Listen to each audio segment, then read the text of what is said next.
growing up here in South Point, I'm in the dark. That's okay. I look like Darth Vader anyway. I used to always hear stories about the history of Burlington. Many of you are from that area. Guys, you need to be quiet. I'm talking, you need to be quiet or you'll be out here. It's bottom line. Okay? Most students here know that. You've been here long enough to know. If you're new, guys, don't talk while I talk. It's not good news for you. So growing up here, I used to always hear stories like my grandfather told me about a house on the S-curve. I may have heard of this house on the S-curve. It's part of the Underground Railroad. Told me about a church up on Macedonia. Told me about 37 slaves that had been freed. And I always kind of heard this stuff, just an oral tradition about how Burlington was the first county seat, and then they moved it to Ironton. But I never really got to read anything on it, and I never got to hear about it. And every year we'd have Black History Month, and I always thought, well, what's going on down here? Does anybody want to tell us about that? And no one had an answer. It was just kind of spoken about. Well, Chris also grew up in Burlington, and we went to school together, and he spent a long time looking into the same thing, asking the same questions. He's done a lot of research on it. And we've had a lot of you do research on it. Our local history clubs and stuff have worked on this.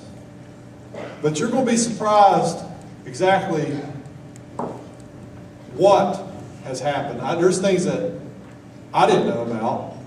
There are people connected to our area that I had no clue were connected.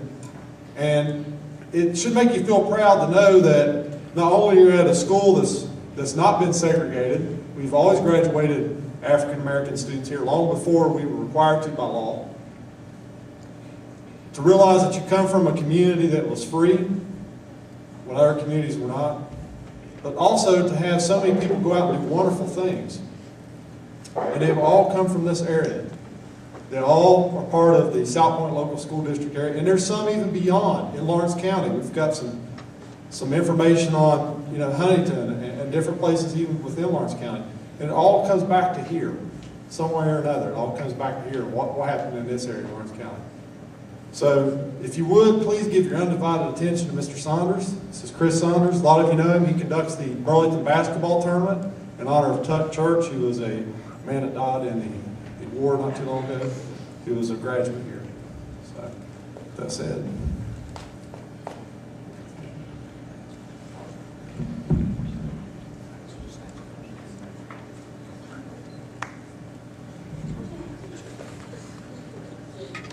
Bear with me, I'm not a professional by any means, but we'll get through this and hopefully I'll tell you all a few things that will kind of blow your minds. That's my intent anyway.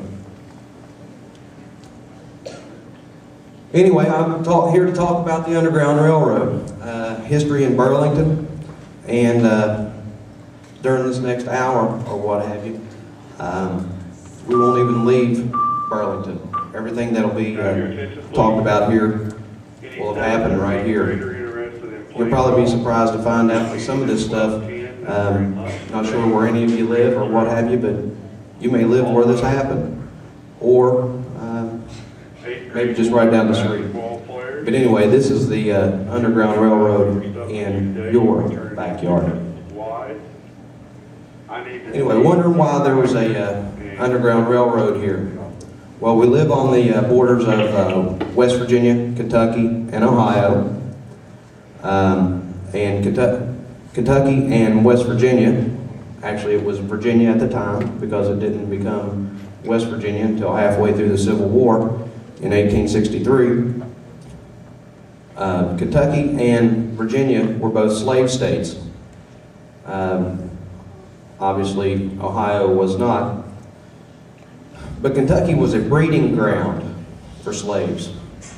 To give you an idea, blacks at the time were not thought of as people. Like I was saying, Kentucky was actually a breeding ground for slaves. In other words, they would breed them similar to like anyone would today, dogs, cows, what have you. So they were actually sold or bred there to be sold later. And if you've heard the term, they were sold down the river, that comes from those days. Slaves were actually sold down the river to places in the deep south. And generally speaking, the further south you went, the harsher their treatment was. Now this is an actual slave pen from Kentucky. There were as many as 75 men, women, and children were held captive here at any one time. There were no restroom facilities at all, so that while they were held there captive, they were stuck in their own excrement. No heat, nothing to cool them in the summertime, and the men were chained on the second floor. Women and children, they kept on the first floor. Now, as you'll notice here, this is what slavery does. This isn't real, or this isn't imagined. This is the reality of it. So you can only imagine what this man went through. Those owners who were unusually cruel to their owners were referred to as crackers, because that was the sound that their whip made as they would strike against another individual's back.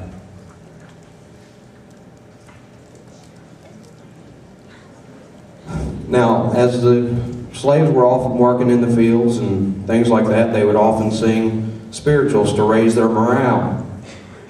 And the Ohio River that we have right over here was referred to as the River Jordan.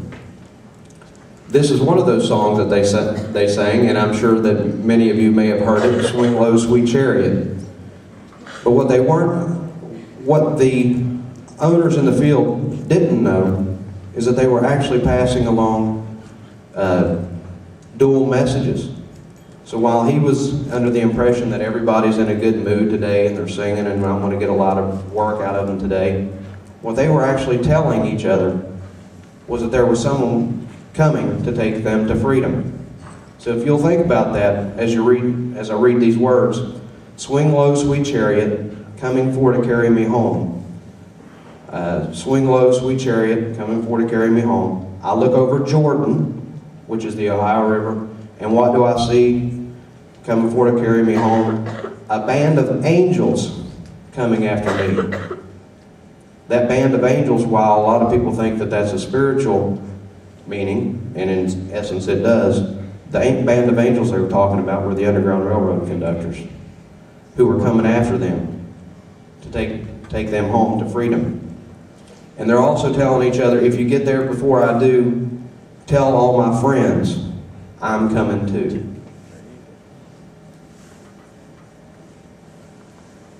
I showed you the picture earlier there just a little bit ago of the back of a man who had been severely beaten.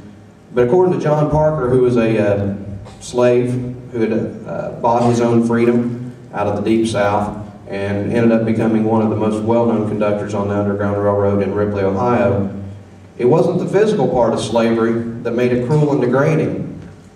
The physical part was bad enough, but it was taking away from a human being the initiative of thinking, of doing his own ways. In other words, any toil, any labor that you did was not for your benefit. You could not make yourself better. You couldn't do anything for your children to make their lives better. Anything that you did was for someone else. And you knew that you were going to be working at that time until you died with no relief. Slave hunters were, they sought rewards for catching slaves. Now you think, why would anyone want to do that? Well, the rewards in a lot of instances were pretty large. And you have to think, all the people that were on the Underground Railroad, all the conductors and all that, they were thieves. This was someone's property. So the slave hunter, here's an article from Ironton, dated 1852, talking about the slave hunters. And they were always on the lookout for a chance to catch some poor runaway or kidnap one if they thought they could get him across the lines. Now, it didn't make any difference if you were free or if you were a slave. Any black person would do. Because as soon as I got you across the state line, I was going to sell you down south anyway. Blacks at that time were didn't have the right to be able to speak in their own defense in court. So they literally were at the whim of any judge or magistrate at that time. To add insult to injury, judges and magistrates, if they if they found that a slave or a black person was actually a slave and returned them, they got paid $10. If they found that they were actually a free person, they got paid $5. So actually they had a financial incentive to find that this person was a slave. But this guy, he remembered when a guy by the name of Bill Simmons and his gang came to my father's store in search of runaway slaves. And I thought, as I looked at them, they were large, fierce men, armed to the teeth with pistols, knives, and had handcuffs tied to their saddles. What a poor chance would the fleeing black man have? And my best wishes went out that the slave might reach Canada and be free. The rude, boisterous, profane language and breath, redolent with bad whiskey and tobacco, made them very offensive. The poor colored folks gave a long sigh of relief when they mounted their horses and went out into the country on their search. Simmons was the leader of a band of slave hunters and lived over in Virginia, which, as we know, is West Virginia today. Now, to properly understand the positions that these men were placed in, talking about the conductors, by my hiding aboard their craft, so they were snuck in here sometimes above steamboats and things like that would have came into the port of Burlington. For any of you that may not be familiar with where the port of Burlington was, it's at where the Commons Park is today. So you must go back to the times of which I'm speaking. This is John Parker talking about himself. I was worth $1,800, which is the equivalent of $48,700 today. So you can only imagine how you would feel if someone stole, say, your new Mercedes, how much that would upset you. Well, that's what these conductors were doing. They were stealing that amount from all of these people. And if they helped 5 or 6 people to freedom, then the numbers only get bigger from there. But for anyone to run away meant a loss of that much money, and anyone who aided him was a thief, worse than a thief, because he was an enemy to the institution of slavery. So the hand of the law, the anger of the people, and the consolidation of the South were all in a hot cry after anyone who helped break down their institutions. The penalties were severe, not only sending the rescuers to jail, but confiscating its property as well. Now these conductors, they would be raided at night. Their family, they could be killed, often were. Their families, wives, children, it makes no difference. All the people were wanting were to get these slaves back and take them back to the South. Here's an actual reward poster for a slave. It's a $25 reward. And the thing that I have highlighted here,